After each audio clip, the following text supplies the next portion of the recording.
welcome my family, and it's the start of the new year. Woo! You know, I'm about a week late, but it's fine.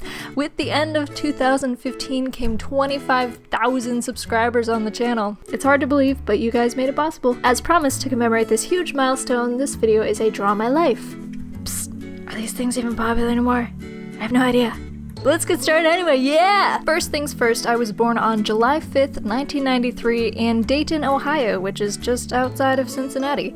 Coincidentally, my parents were married on July 4th. No, I did not pop out of my mom the day after they were married. I always feel the need to disclaimer that.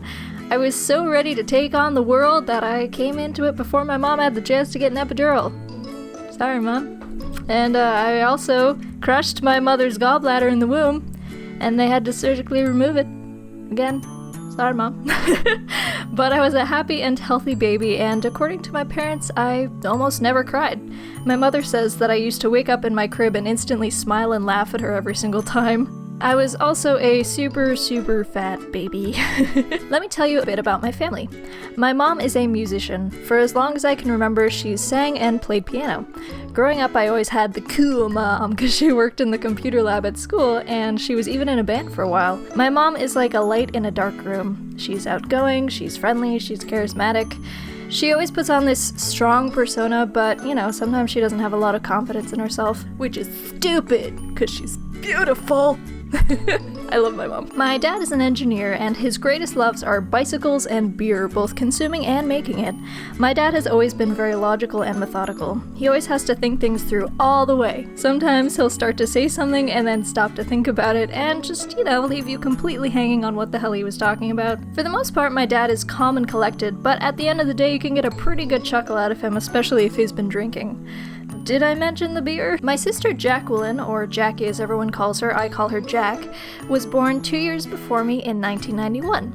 My sister takes after my mom, where for most of her life she's been outgoing, charismatic, way better at making friends than I think I'll ever be. Jackie has always been the storyteller, so when we were young and used to play Barbies, I would never know what to say and would always ask her to fill in the blanks for me. She always did, she was very nice about that. My sister has always loved to write, but even more than that, she's always been very good at it.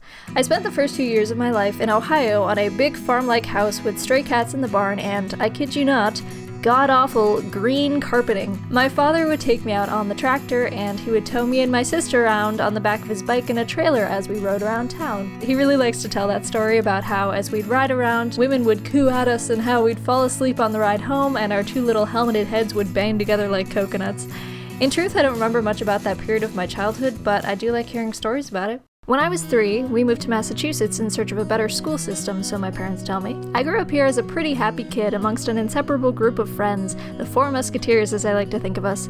I was never the most popular or even the most normal kid. One of the most embarrassing memories I have was learning a particular dance move that I loved and doing nothing but it for a good portion of my own Halloween party. Plus I had these awful giant glasses that just really did not help my case. But regardless of how strange I was, I still had a lot of fun. I was painfully shy for many years of my life and didn't even really speak until I was able to form full sentences, but my childhood is the one part of my life where I can say I was truly as alive as I could be.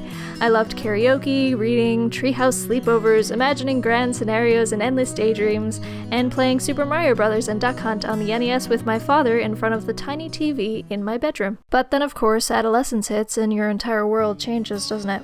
For me, the growing up started early. I was 12, and the Four Musketeers had been separated to different schools. I had no one. That was when I met her. She was adventure, she was excitement. She took all of my anxieties and insecurities and pushed them aside. And I fell into her, trusted her, called her my best friend. And for a time, she called me hers. I was no longer alone. That is, until things changed. The short story is that she eventually abandoned me. The long story is that she started smoking weed every day. That wasn't something I wanted to be a part of, so I didn't. And she started hanging out with her other friends who did. It basically got to a point where it became, why would she hang out with me when she could go smoke with them? And just like that, she was gone. It's difficult to explain exactly how it feels when the one person you care about most in the world acts like you no longer exist. The one person I could confidently call my friend, who I called my best friend, was gone. And I couldn't figure out why. If my best friend left me, that must have meant there was something wrong with me. And I'm sorry to say that at this point in the story, those thoughts gave way to depression. All I wanted to do was hide away and bury everything. I didn't want to be a burden on my family, because if my best friend left me, what was to say that they wouldn't leave me too? I felt worthless, I felt disgusting, I hated every inch of my skin. Every day after school for almost 2 years, I would come home and I'd cry. I'd spend the weekends and holidays in my pajamas and would barely speak to my family. They didn't really understand, but I never explained it to them either. It's almost a decade later, and my depression is still painful to talk about. Almost half my life later, but scars like that run deep. I never got to the point where I harmed myself or had thoughts of suicide, but when you're depressed, all the days sort of blur together, and I had no idea who I was anymore. And I'm gonna be honest, that particular part of my life screwed me up way more than I imagined it would. To this day, I'm still constantly convinced that I'm inherently unlikable and that I annoy everyone I interact with. I often feel worthless and pathetic and question if the people I think of as friends really even care about me at all. It can be a very lonely and very damaging existence at times, and the worst part of it is that I know exactly what's causing it, but I can't fix it. But although that was a huge chapter of my life, things got better. Oh, by the way, at this point, my mom knocked on my door with a brownie. Best mom ever. Thanks, Mom, you're the best. Back to the story. In high school, I had a couple boyfriends, turned a couple heads in my day. No, not really. I had 2 boyfriends over the span of those 4 years. Oh, and this one guy who I don't really want to talk about because he was kind of a giant douche tool. High school was kind of weird. I was a bit awkward. I was pretty into Japanese culture. I didn't really have a place. I would say I was fairly insecure throughout my entire high school career, but honestly, I'm not sure anyone has ever gone through high school and not felt insecure, so I would say it was a fairly normal experience. The one thing I've been really into for as long as I can remember, besides video games, is film. Not the art, but the physical act of recording things, whether that was a music video or a fake TV show, or just a mishmash of silly sketches. I did pretty much everything. I had so many ideas and I loved putting them down on film. In fact, my first foray into editing was rewinding the tape on my parents' camcorder and filming over the parts that I didn't want. I forced my friends and family in front of the camera to tell my stories, and for the most part I think they enjoyed it.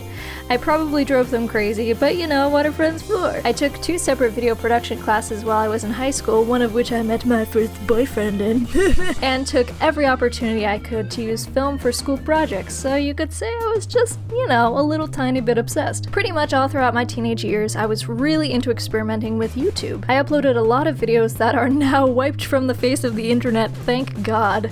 Actually, some of them aren't, but all of this sort of allowed me, don't look for them, all this sort of allowed me to express myself creatively and grow as a person through film. In fact, when I was first looking at colleges, I was actually thinking of majoring in film, but when I was on one particular college tour and saw all of the equipment and talent required for the job, I realized I was in way over my head and I totally backed out. Like a chicken. So I went to college for something else entirely. I was still a film nerd, but more than that, at the time, I was a Japanese culture nerd. I majored in Japanese for 1.5 years, but the language courses eventually got too intense for me. I was struggling to keep up the pace, and by that time I had also taken an interest in Korea and China, so I took the plunge into a new major in East Asian Studies.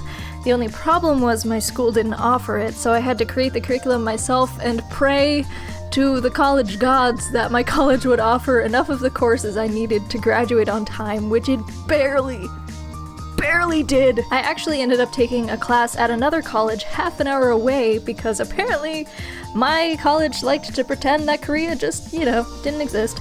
Not only did I graduate when I was supposed to, like a boss, but I also completed a Japanese language and literature minor and both parts of an Asian and Asian American Studies certificate program, and I got to spend a semester abroad in Japan with some friends.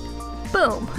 Living in Japan was hands down the most rewarding experience of my life, and I cannot begin to explain how much I miss it and its heated toilet seats. It taught me a lot about myself as a person and forced me out of my comfort zone. Plus, I got a lot of cute clothes, oh my god. Honestly, I think the thing that pushed me to create this channel was the can-do, why not sort of attitude that I came back to the States with after leaving Japan. I'm a lot more confident than I used to be, and you'll often hear me say things like, I figured out the public transit in Japan. I think I can manage blank. Even though the truth is I had friends who showed me how to do everything while I was in Japan, but shh, that ruins the story. The few months after coming back from Japan were rocky for me. At that time, I was in a relationship that was controlling and manipulative, some things I had begun to realize while I was abroad, but I had already made the mistake of agreeing to move in with him and had signed all the papers. I thought maybe things will get better since we're no longer long distance. But of course they didn't. Emotional abuse doesn't just go away the longer you stay with a person. By the time Thanksgiving rolled around, I knew I needed to get out. I made a vlog updating my viewers saying I had some things to do. I knew he watched my videos sometimes, so I couldn't say what had really happened. I had to act like nothing was wrong. Things came to a boiling point just before Christmas, and I told him I was done. He still had me convinced that I was the bad guy up until the very end. Abusers are very good at what they do. But I got out. I made a video about it a while after it happened, and I realized throughout the whole time I had been struggling that YouTube was the one thing helping me keep it together. It's because of this that I feel I owe you all and want to give back. If I can help just one person keep it together when their whole world is crashing around them, my efforts will be worthwhile. After Christmas break, I kept doing the YouTube thing when I wasn't dealing with school and found myself falling in love with it. I finished up my degree, graduated, and now here I am! But now the real question is, where do I go from here? I'm currently jobless, doing YouTube as a hobby, but it doesn't support me. And I have no idea what the hell the future is gonna bring because although I'd love to do YouTube full-time, I'm also nowhere close to that happening. And then when I do get a job, I'm so worried that YouTube will end up suffering because of it. I would absolutely love for nothing more than to make videos for you guys every day, forever, for the rest of my life if I could. It's my passion, it's my dream. This channel takes all of the things I love, filming, editing, playing games, being a goof, even speaking Japanese sometimes, and combines them into the one thing I'm most proud of.